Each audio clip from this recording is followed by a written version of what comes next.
In today's episode, we're talking about vitiligo. It's a skin condition that affects our pigmentation. And it usually leads to light-colored patches on the skin. It affects men and women equally alike. It affects both white and black people. But of course, with black people, it's more visible because of the darker pigmentation of our skin. And it's also affected famous people. One particular one was the late Michael Jackson. I mean, he suffered from vitiligo, albeit a lot of people seem to think he was trying to change his skin color. You will hear from our special guest today, Ogo Maduewesi, who runs the Vitiligo Support and Awareness Foundation based out of Nigeria. A lot of facts that will actually help you. It's very important because vitiligo sufferers also go through a lot of stigmatization. They're sometimes treated quite cruelly, which is most unfortunate. So we hope that people will be blessed by this and very informed by this program. And most importantly, that vitiligo sufferers will also gain some release from it.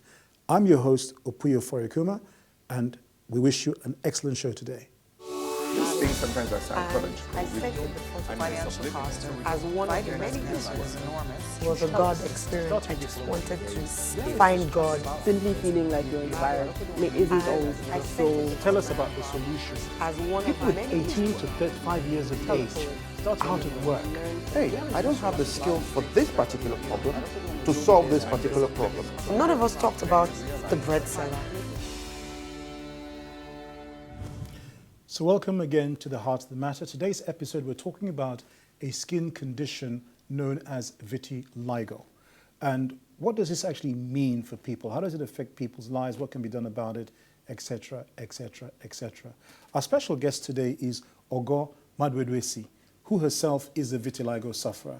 And Ogo, you're also the founder of VitSAF, which is the Vitiligo Awareness Foundation. Support and Awareness. Support and Awareness. So VITSAF. Yes. All right.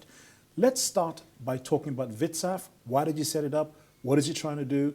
And then we will move from there into your story and basically you educating us about vitiligo. Thank you. Always nice talking about vitiligo and the work I do with it. I broke out with vitiligo sometime in 2005, but I believe it must have started before then because it started from the inner part of my mouth. Okay. But I noticed it in February, and I didn't understand what was happening. You know, I tried to understand. I went to see a doctor who told me it was fungal growth and gave me some medications to use. This was in March, and by May, you know, it was coming out more. Like, this is my oldest patch. You know, I was getting more and more white patches, and I struggled, and I was able to get to Lutz, where it was diagnosed vitiligo. And but before then, I had met a doctor who told me this is vitiligo, and I was like, what's that? But his reaction before he even said that, he was just like, this is not happening. You know, but he was able to put himself back together to say, oh, Ogo. I said, no, you already gave yourself up. When you say this is not happening, that means it's something serious that I'm in for.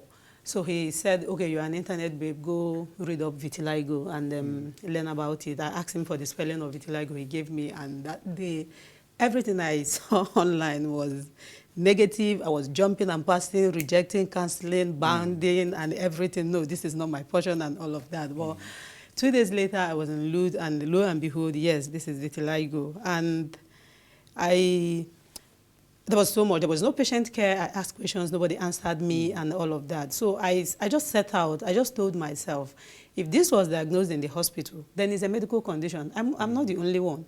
I can't be the only one living with it. I remember meeting a young lady that same day, but she told me point blank, I'm going back to the village for this. I'm not interested in going to the village. If it's a medical condition, then we have to look for what to do. So that was how I started looking out for other people living with vitiligo. I was stressed out. I had stopped using every other thing I used. I was, you know, as regards food, thinking that I was reacting to something again because I react a lot to things. And that was how all it started. I don't even want to start talking about the reactions now because the reactions started quite early because I was turning white early. You know, when it started, it was going so fast. And I have the rare pattern, the segmental pattern. Just when you say reactions, is that reactions from other people or yes. the skin reactions you were going through? No, reactions from other people already. Okay, let's just hold that. I want to just put some things in context, because you made this comment a number of times, you're not the only one. And this is very true. I want to share with the audience, some information that I certainly picked up through research. So the Vitiligo Research Center, for example, foundation, says in Nigeria alone, at least, that means there's most likely more, 844,000 Nigerians are vitiligo sufferers. When I looked at some statistics from the US, here's some important things that came out of that. It says in most cases, vitiligo develops early in life between the ages of 10 and 30 years. So it's pretty much a young person's reaction. It starts that way. It says that 95% of those, so that's a large amount, who are affected actually develop the disorder before the age of 40. And it's not sexist. Men and women are equally likely to, to suffer vitiligo. Yes. And the other thing as well is that it seems it can be hereditary as well. It can run in families. 30%. Yeah, 30% in families. And actually, one important statistic also they mentioned was that where people in families suffer premature graying of their hair, they're more likely also to get vitiligo. That's actually vitiligo, but that's just affecting the pigment It's of just the hair. exactly, as opposed to just the skin. Yes. All right. So the key thing is you're not alone. But then back to the point you mentioned about people's reactions. Tell us about that. Okay, and from the points you made, Yes. I want to add something. That research says that, majority of the people get it before the age of 30. That doesn't mean you can get it after that. Because I know of somebody who got hers at the age of 52. I know of 60-something. I know of 84. That's very true, yeah. I know of somebody who got hers at 84. So back to what I was saying about Reactions of people. reactions of people. It was beginning, the stairs was beginning to come. Like I said, I have the segmental pattern, which is the rare one. We have three major patterns of vitiligo. Okay. You have the focal, you might have it here, and it stays just there. Okay. Then the segmental is when you have it just on one side patches, of you. yeah. No, just a side of you. So okay. I have it just on the right side of me. Oh, I see, okay. Then you have the extensive, the general pattern, where you have it, the way it appears on the right side is the way it appears there, and that's the commonest. Okay. So I was standing by it by day. And the stairs were beginning to come, people were beginning to, make comments and all of that. I remember meeting an Indian man at Odiolo Deku. And I walked up to him to ask, please, his reaction that day was something else, because it was like, are you worried about this? No, you don't need to allow this, that. I said a whole lot of things, and I concluded that day that then something must be wrong with me. If this man feels there's nothing, and I'm here feeling, I concluded that I was going mad, I was going insane, something had gone wrong. But I was able to get him years later to tell me the truth, how it started. I had to get down to it, and he told me that. So I told him that it's not a nice thing to do. Explain to the person the way it was with you. This is a married man with kids, and was, So, well, that is how I started looking out for people. I was embarrassed. Yeah, You know what I mean? Part of your story, you talked about an experience you had in a business center, where you There's literally so many speaking got insulted. Just share that story with us, please. Okay, well, that was, I had actually started talking about it without even knowing I was talking about it before that experience. I wanted to say something before that. It was more of looking for other people living with this condition to share experience. I needed to understand what they are doing. Yes. And I found these people, but I actually found people who needed encouragement more than me. And in encouraging these people, I got encouraged, and that was how it started, accidentally. It wasn't something I planned. And that experience you talked about, it was somewhere close to my church. I go to the Fountain of Life Church in Lukbeju. And we were doing something, I can't remember what, but we needed to make photocopies. So I go to this business center to make photocopy, and this man was there, feeling so cool with himself. And he reached to touch my face, and I was like, no, you don't do that. He was invading your privacy in the first place. Oh, yes. And he was like, who are you that I can't touch you if I want to? And I didn't understand that. And then he went like, look at you. Look at how you are. See where your stubbornness has gotten you to. And I'm even trying to touch it and you're not happy. And he said a whole lot of things I can't remember now. And I've always been a very strong person, but that day I broke down. I couldn't hold it because I was like, you don't have to touch me. Even if you feel it's something, what is this? And people there were having fun until a woman stood up. And she became so angry. Why? Why do you have to? You don't have to touch her. Even if you feel, at that point she was even trying to no, I shouldn't come close to him. And the humiliation was something else. I can't even explain it the way it happened, but it was not, it's something that even if it happens now that I don't even it's not even an issue how you feel anymore, about that, how you feel around me or... But I mean, vitiligo is not contagious. It is not contagious, not at all. Vitiligo, from what I understand, is just simply a loss of pigmentation in the skin, in parts of the skin.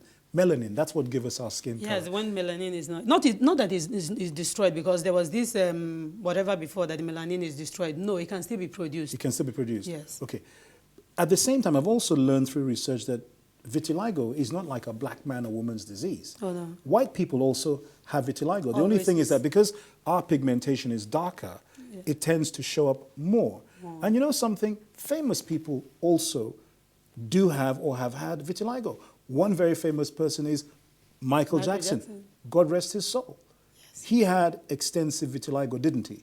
Yeah, he had vitiligo.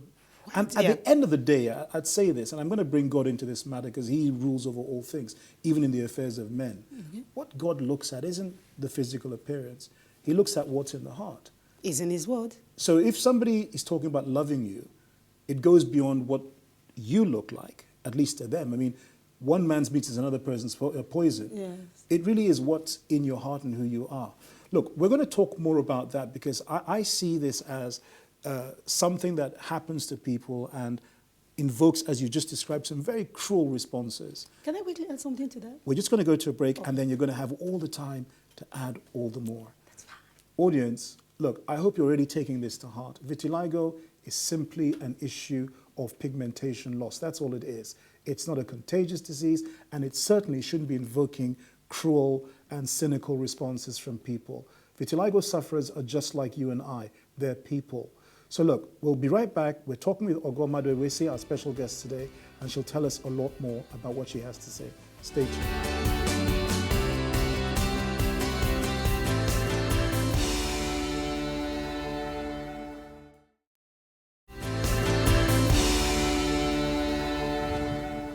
Welcome back to the Heart of the Matter, where today we're talking with our special guest, Ogo Maduewesi, about vitiligo, what it involves, and various other things about it.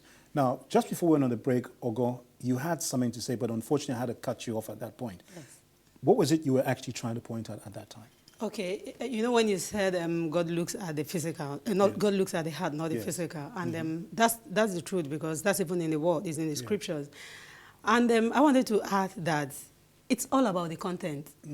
Container, as in our container, our body can always be managed, can always be handled, can always be, I don't know how to put it, but when the content is flawed, that's where the issue is, because that beautiful woman, that handsome one, can become a vitiligo victim tomorrow.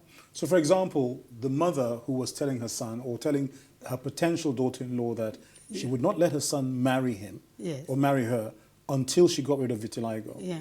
He can become a victim. He could become a victim. He could become a victim, He could marry the most apparently beautiful, physically beautiful woman, and then tomorrow she has vitiligo. Yes. There's a young lady that, when I started out, you mentioned Michael Jackson. I was accused of looking for fame with his name. Yes. We'll come back to that. And she was one of those people. 6 months down the line, she came down with vitiligo, and she called me and she confessed. And she said, look, I saw you on TV and I felt, oh, this is another young woman. Instead of her to go and look for something to do, is looking for something cheap to become famous.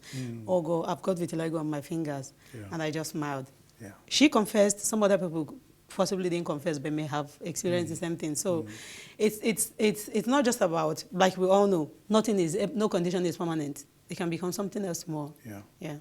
But Ogo, the research I did indicates that, firstly, the medical practitioners, researchers, don't know what actually causes vitiligo. There's also an indication that there's really no cure for it. But I understand that there can be some treatments. So, for example, you had let me know before you had vitiligo all of your arms. Yes.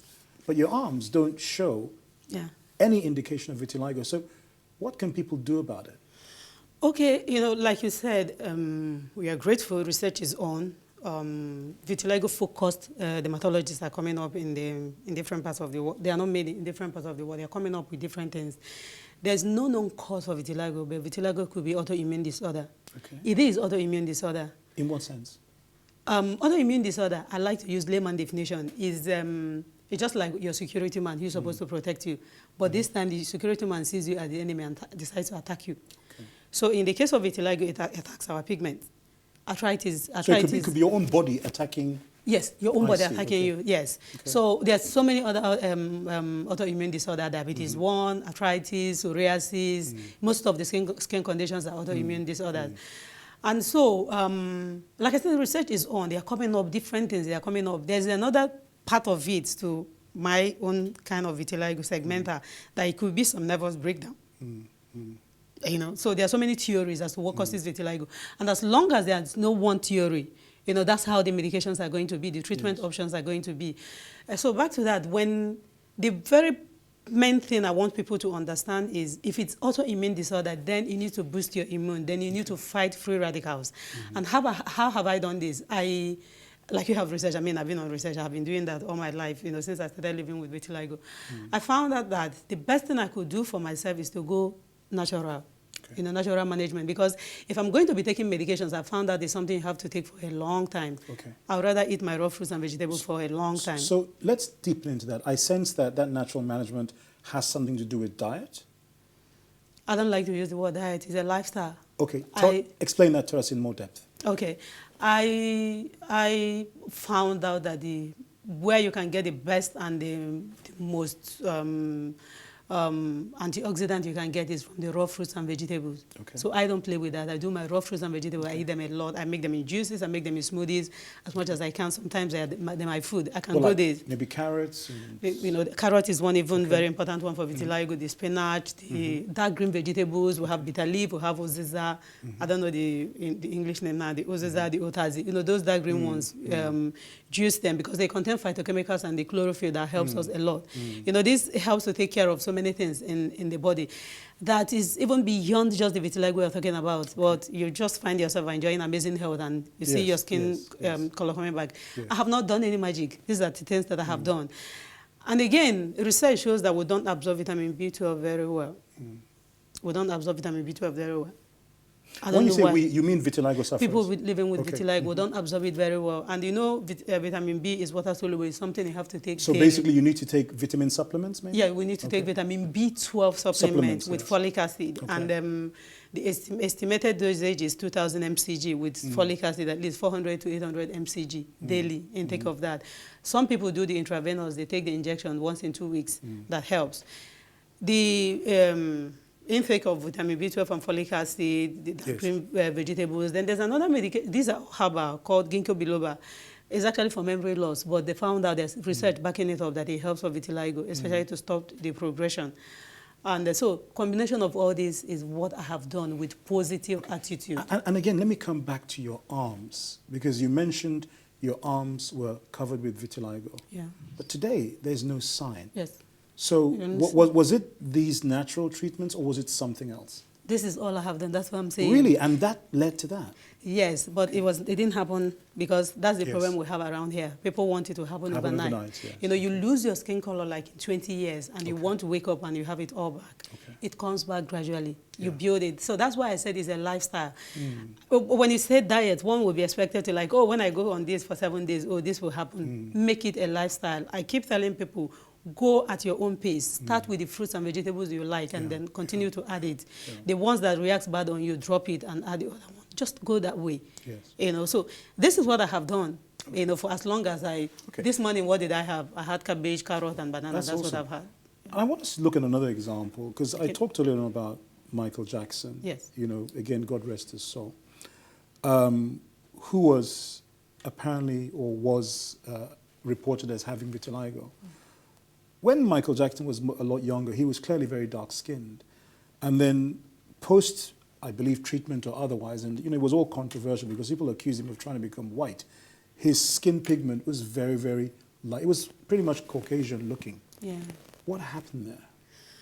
Okay, for people doubting, there has been so many things. Even some people living with vitiligo do not want to identify with Michael Jackson having vitiligo. Some people are angry because they said Michael Jackson didn't use his position to create awareness, but he tried. I found that article backed up by the dermatologist in the US.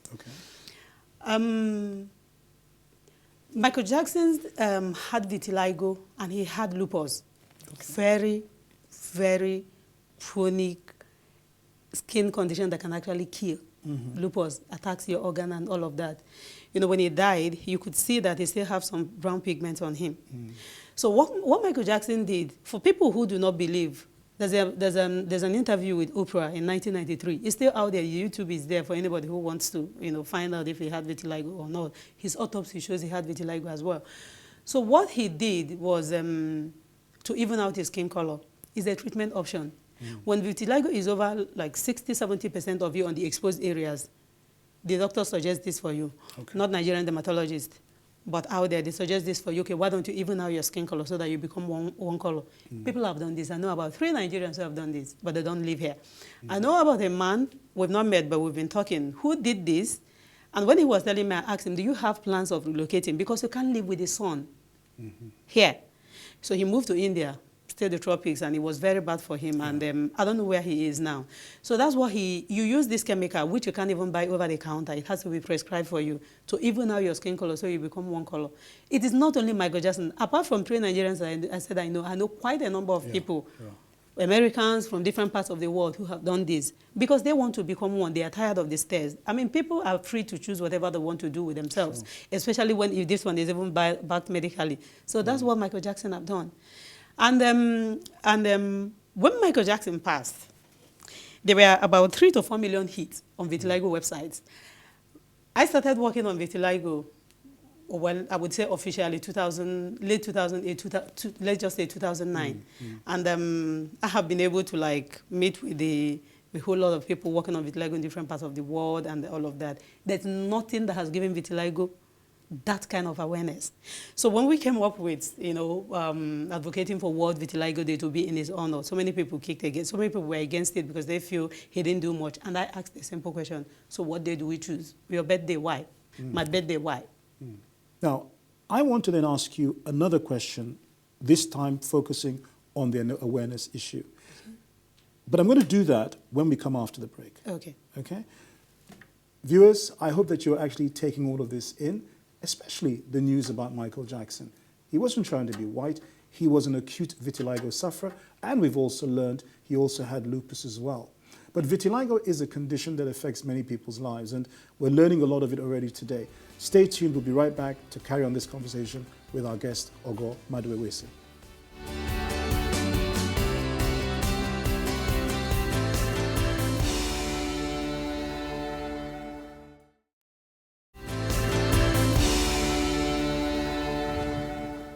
Welcome back to the Heart of the Matter. We're talking about vitiligo with our special guest, Ogo Maduewesi. Before we went on the break, Ogo, I told you I was going to ask you a question still on the issue of awareness. And that question is, do you think there is sufficient awareness of what vitiligo is, the implications, etc., in Nigeria today? Well, not enough. I would say we've been able to scratch the surface because, I mean, there's no day that passes that somebody doesn't call to say, oh, somebody give me your number to talk to you because I have vitiligo. You know, one thing with this is this, vitiligo and skin conditions in general, which I have become interested in as well and working on too, happens not to have funding. Okay. And the truth of the matter is that most times people are interested in causes that have funds. But now it's beyond funding, it's all about passion because I have tried at different times to have coordinators in different parts of the country in Nigeria, but everybody is interested in, I need money to do that. I'm looking for passion. When we see passion, we will do more. Just yesterday, I saw an SMS on the other phone. She sent it 2 days ago, but I've been looking for that phone. You know, women's bag. I found the phone yesterday. And she had sent me a message to say, I want to start vitiligo awareness in Abuja, and I talked to a dermatologist, and she said I should talk with you. And I told her, oh, that's fine. This is very, very welcome development. We need more of this. So, you know, we were discussing, and she said, so what do I do? And I asked her, what do you want to do? Because that I run VITSAF doesn't mean that VITSAF has to be the only organization in Nigeria. Oh, if you want to run something about vitiligo, very well, I would give you all the support. You know, however you want to go, I would give you all the support. I'll make you understand these are the challenges that we face on vitiligo. So we don't have enough awareness yet, but we're doing the bit we can. We are trying as much with the shoestring budget. There's actually no string again and no shoe again as to the budget now, you know, trying to do this. But When we can't, we'll continue to strive online. Okay. We'll have a WhatsApp group, where we encourage people and then get one-on-one and then all of that. Sure. Yeah. Okay, but here's the thing. Let's still focus on that issue of funding because you've raised it a number of times. Yes, You can't do much without funding. that's true. So here's the thing, and of course right now on screen, your contact information is scrolling. So people who want to reach out to you can. But vitiligo, having discussed what it is, having discussed already the impact, stigmatization, etc. on people and how it does affect people's life, even through it being an autoimmune disorder. It may start with vitiligo, but it could be something else as well that could materialize. So this would be a way to really help people improve the quality of their lives. So tell my audience, our audience, one or two or three things. If people contributed funding to you, what would you through VitSaf deliver to vitiligo sufferers? Thank you for that question. I have had people say, so you want to support us, we want us to support you because we are turning white. The thing is this, there are so many people who are existing, they are not living, they are living in denial. They are in bondage, they can't even come out, they're confined to their homes. Yes. But we all have right to live, we all have right to health and all of that. Yes. You understand? So what funding is going to do is this, that I will tell you, is reach out to people, reach out to the grassroots. That's where the major issues are. Because somebody, you might even read the SMS and show somebody that will show somebody that will show somebody. Women are being segregated in the villages. Men are being segregated in the villages. We need to take this awareness to the roots. We need to let them understand. There was a case that was brought to me in Akwa Ibom, very pathetic case. I live in Lagos, I know what I went through, and I know what people are going through, and I know what young girls, I know about how many of them decided to become single parents because they believe that if I let this man go, no other man will say hello to me. This is not how life should be. If you want to be a single parent, you should decide to do that. It doesn't have to be vitiligo that will force you to do this. Again, when we are exposed to sun, we get sunburn because when there's no melanin, there's nothing to protect you from sun. Yes. And this is one, and somebody was telling me about a man that goes to the farm every day. I can imagine how he hurts. That's why you see Michael Jackson with the shades all the time. You cannot dare sun. When you get sunburn, it is painful. So basically, look, it's about quality of life. Yeah, it's about improving quality of life. They're taking that awareness, to where it matters, then finding people who need help and empower them economically, because some people cannot get jobs. It is the truth. Yeah, and you gave an example of your case where somebody didn't want to work with you because you had vitiligo. Yes. You gave the example of a lady in the bus who turned around and saw you and screamed to high heaven. It's just amazing. Look, the final thing, in the next 1 minute as we wrap up this program, of course, all good conversations will come to an end. Yes. I'd like you to look at our camera and tell them, our audience, especially vitiligo sufferers, what you want them to know about vitiligo in a minute, no more. Okay. Yes, so my fellow vitiligans, like we call ourselves, you are not alone. We are all here for all of us. Like I always say, and if you have ever contacted me, you know that I will always give you the audience. Life is what you make of it.